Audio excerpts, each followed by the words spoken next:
नमस्कार मित्रों, द स्वदेश में आपका स्वागत है।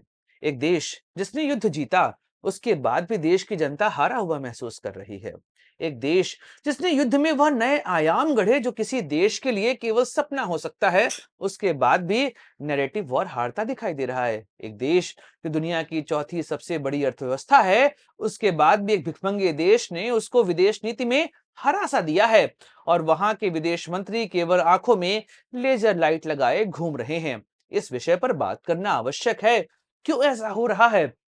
जहां पर हमने युद्ध के नए आयाम गढ़े हैं, वो सारे कारनामे किए जो एक देश के लिए सपना होता है, फिर भी क्यों ऐसा महसूस हो रहा है कि हम हार गए हैं? चलिए करते हैं बात इस विषय पर। पूरे वीडियो को मैंने दो खंडों में विभाजित किया है। पहला, जहां पर हम बात करेंगे नैरेटिव की, और दूसरी बात करेंगे भारत के विदेश नीति की। नमस्कार दोस्तों, मैं हूं सुधांशु, आप देख रहे हैं द स्वदेश। दोस्तों, द स्वदेश एक मंच है जहां पर हम निष्पक्ष पॉलिटिकल एनालिसिस करते हैं। अगर आपको हमारा पॉलिटिकल एनालिसिस पसंद आता है तो आप यूपीआई के माध्यम से हमारी मदद भी कर सकते हैं। बाकी हमारे चैनल को सब्सक्राइब करिए, वीडियो को लाइक करिए और वीडियो को शेयर जरूर करिए।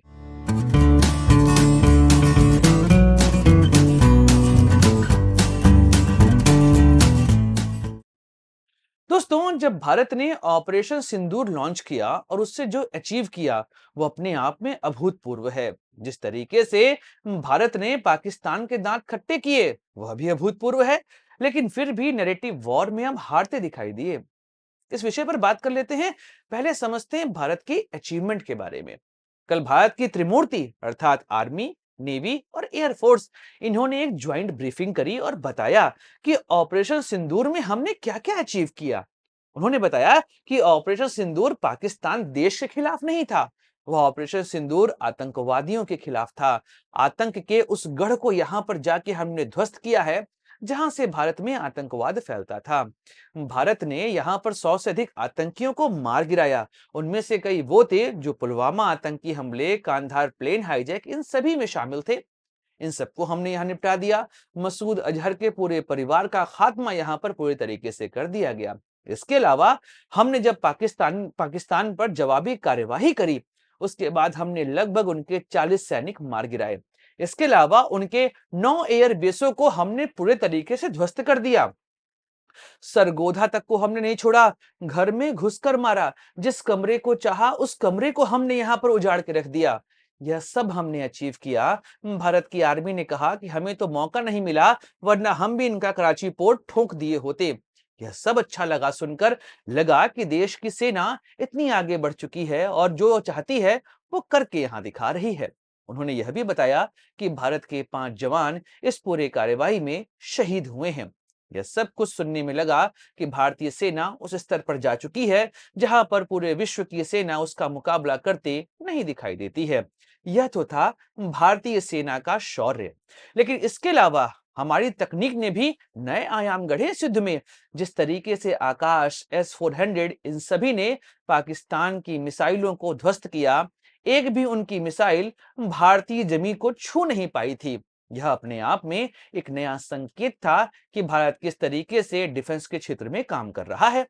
इसके अलावा भारत ने ब्रह्मोस का यूज किया है, वैसे डिक्लेयर्ड नहीं है, लेकिन जिस तरीके से भारत ने उनके एयरबेस को उड़ाया है, वह साफ दर्शा रहा है कि भारत ने यहां पर अपने एयरफोर्स का उपयोग किया, उसमें ब्रह्मोस जरूर यूज किया होगा। और भारत के एक भी पायलट को यहां पर क्षति नहीं हुई है। यह सभी अचीवमेंट यहां पर हमने प्राप्त किए।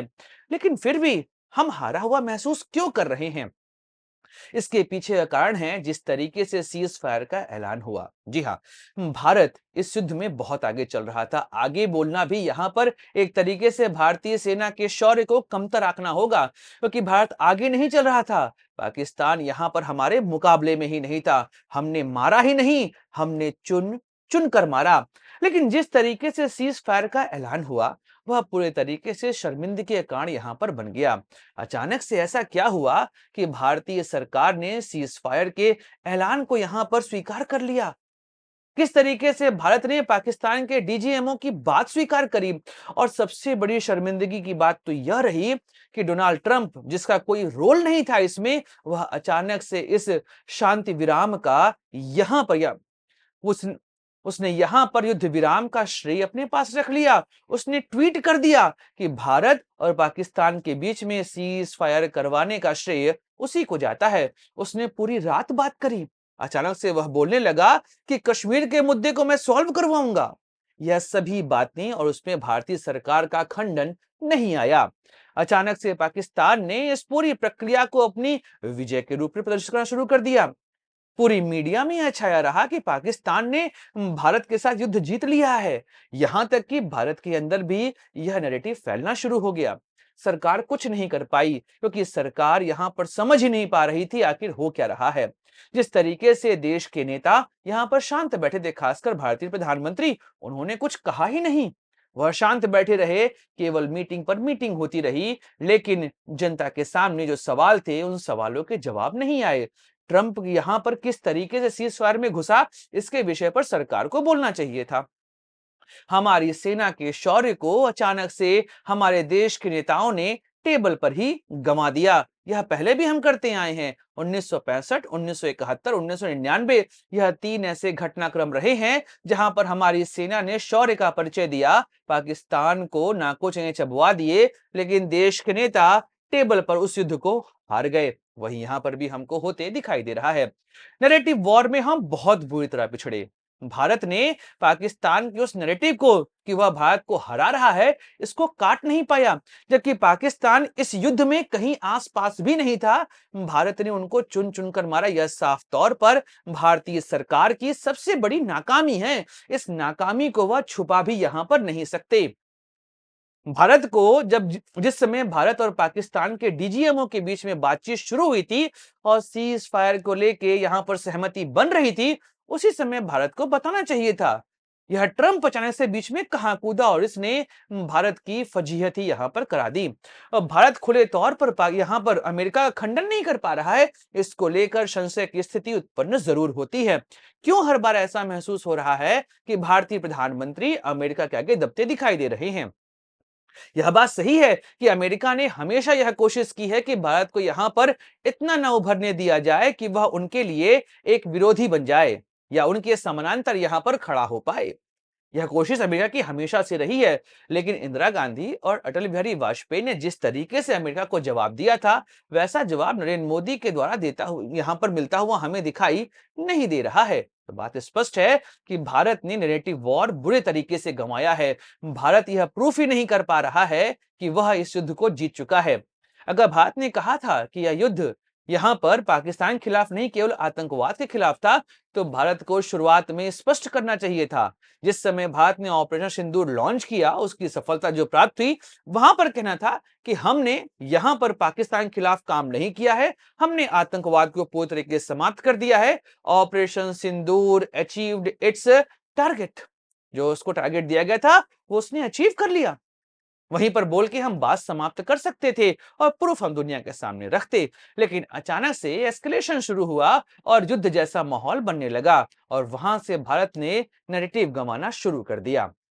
उस नैरेटिव को भारत स्टिल काउंटर नहीं कर पा रहा है। भारतीय प्रधानमंत्री अभी भी शांत बैठे हैं, वह कुछ भी नहीं कह रहे हैं, जबकि वह हमेशा कुछ ना कुछ यहां पर कहते पाए गए हैं। वह छोटी सी बात को भी बहुत मुखरता से बोलते हैं, लेकिन यहां पर इतनी बड़ी बात हो गई है।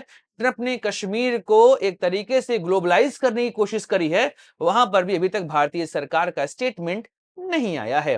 तो यहीं पर अपने आते हैं दूसरे सेगमेंट पर, जो बात करता है देश की विदेश नीति की। एस जयशंकर, जिनको सबसे महत्वपूर्ण मंत्री माना जाता है, भारतीय सरकार का विदेश मंत्री हैं पिछले 2 टर्म से, वही विदेश मंत्री यहां पर हैं। उनकी आंखों के लेजर बड़े फेमस हैं, आप अगर रील देखते हैं तो लेकिन यहां पर ऐसा हुआ कि अमेरिका और चीन पाकिस्तान जैसे भिखमंगे देश के सामने खड़े हो गए और आप उसका काउंटर यहां नहीं कर पाए। एक दुनिया का देश भी आपके पक्ष में यहां पर खुलकर समर्थन में नहीं आया। अचानक से जो टेररिज्म के अगेंस्ट वॉर चल रही थी, वह कश्मीर के मुद्दे पर आके खत्म हो गई, जबकि कश्मीर यहां पर सीन में ही नहीं था। कहां से आपके विदेश मंत्री इस बात को काउंटर कर पा रहे हैं? केवल मीटिंग्स पे मीटिंग होती रही, लेकिन विदेश मंत्री ने यहां पर किस देश से भारत के लिए अपना समर्थन हासिल किया है, इसके विषय में कोई बता भी नहीं पा रहा। एक देश भी भारत के समर्थन में खुलकर नहीं आया, जबकि चीन जैसा देश पाकिस्तान के लिए यह बोलता है कि उसकी संप्रभुता की रक्षा हम करेंगे। आपके दो बहुत अच्छे मित्र हैं, एक रूस और एक इजराइल। ये मानते हैं कि वह युद्ध में घिरे हुए हैं, लेकिन आप अपने दो सबसे प्रमुख मित्रों से भी यह नहीं बुलवा पाए कि वह आपके साथ खड़ा है। तो बात स्पष्ट है कि यहां पर एस जयशंकर की विदेश नीति पर सवाल तो उठते हैं। प्रधानमंत्री नरेंद्र मोदी दुनिया के बड़े बड़े नेताओं से गले मिलते हैं, उनको दुनिया के हर देश ने अपने यहां का सर्वोच्च नागरिक सम्मान दिया है, लेकिन जब बात आती है पाकिस्तान के खिलाफ, तो वहां पर भारत के साथ एक भी देश दिखाई नहीं देता है। ऐसा क्यों हो रहा है कि पाकिस्तान एक भिखमंगा देश जिसके पास केवल कर्जे ही कर्जे हैं, वह देश हर बार आपसे नैरेटिव, आपसे विदेश नीति में जीतता दिखाई देता है। तो बहुत अच्छा तरीका हो गया कि पाकिस्तान अमेरिका से कर्ज लेकर बैठा है, तो अमेरिका को लगता है कि यह मर गया तो हमारा कर्ज मर जाएगा। इधर चीन को लगता है कि $500 बिलियन यहां पर हमने दे दिया है पाकिस्तान को, अगर वो मर गया तो मेरा इन्वेस्टमेंट डूब जाएगा। ये तो बढ़िया तरीका है कि कर्ज लेके, इन्वेस्टमेंट लेके आप यहां पर पावरफुल बने बैठो। आप दुनिया की तीसरी सबसे बड़ी आर्मी रखते हो, दुनिया की सबसे बड़ी नेवी आपके पास है, दुनिया के सबसे अच्छे एयरफोर्स आपके पास है, विश्व की सबसे बड़ी इकोनॉमी आपके पास है, विश्व की सबसे अधिक जनसंख्या आपके पास है, और आपके देश के प्रधानमंत्री के बारे में यह प्रसिद्ध है कि वह दुनिया के सबसे बड़े ताकतवर देशों के नेताओं के समकक्ष खड़ा होता है। उसके बाद भी अगर एक भिखमंगा देश आपसे नैरेटिव वॉर और विदेश नीति में जीत जाता है, तो यह तो इस देश के नेता, इस देश की सरकार के लिए शर्मिंदगी की बात है। बात स्पष्ट है कि विदेश नीति में एस जयशंकर यहां पर पूरे तरीके से फेल साबित हुए हैं। मुझे आज भी अटल जी का वह स्टेटमेंट याद, जब उन्होंने कहा था बिल क्लिंटन को कि अगर यहां पर पाकिस्तान हमारे ऊपर परमाणु बम से हमला करेगा तो मैं मान लेता हूं कि देश की आधी जनसंख्या खत्म हो गई, लेकिन फिर पाकिस्तान नहीं बचेगा।